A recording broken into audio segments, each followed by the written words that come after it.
জোড়া গোল করে নিজের দল ইন্টার মিয়ামিকে আবার জেতালেন লিওনেল মেসি। এবং এই দিন ইন্টার মিয়ামির সঙ্গে খেলা ছিল ডিসি ইউনাইটেডের, এবং এই খেলায় কিন্তু প্রথমে 35 মিনিটের মাথায় গোল করে দলকে এগিয়ে যান অ্যালেন্দে, এবং এরপরেই দেখা যায় 42 মিনিটের মাথায় কিন্তু সমতা ফেরায় ক্রিশ্চিয়ান বেল্টে এবং ডিসি ইউনাইটেড, যার ফলে খেলার ফলাফল দাঁড়ায় 1-1। এরপর 66 মিনিটের মাথায় দলকে এগিয়ে দেন লিওনেল মেসি, এবং তার ঠিক 8 মিনিট পর অর্থাৎ 72 মিনিটের মাথায় পেনাল্টি পায় ইন্টার মিয়ামি, কিন্তু সেখানে গোল করতে ব্যর্থ হন মাতেও সিলভেবি, এবং যার ফলে খেলা 2-1 ছিল। এবং এরপর 85 মিনিটের মাথায় আবারও গোল করে দলকে 3-1 এগিয়ে দেন লিওনেল মেসি।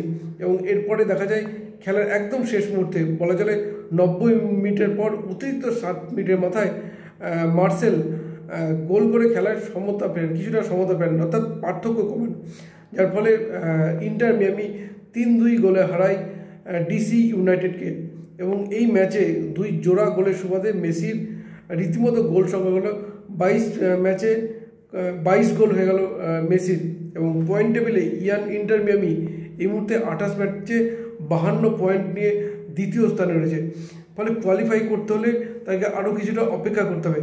তার কারণ আজকের ম্যাচ কিন্তু অত্যন্ত গুরুত্বপূর্ণ ছিল ডিসি ইউনাইটেড এবং ইন্টার মিয়ামি, এবং সেই খেলায় কিন্তু লিওনেল মেসি একটা বলা চলে নিজের কাঁধে নিজের দায়িত্ব নিয়ে কিন্তু দলকে জেতালেন, এবং এক কথায় নিজে পেনাল্টিটা মারতে পারতেন, বিশেষ করে 72 মিনিটের মাথায় সেই পেনাল্টি নিজে না মেরে মাতেও সিলভেবিকে দেন, এবং তিনি পেনাল্টি মিস করায় কিছুটা অপেক্ষা করতে হয়।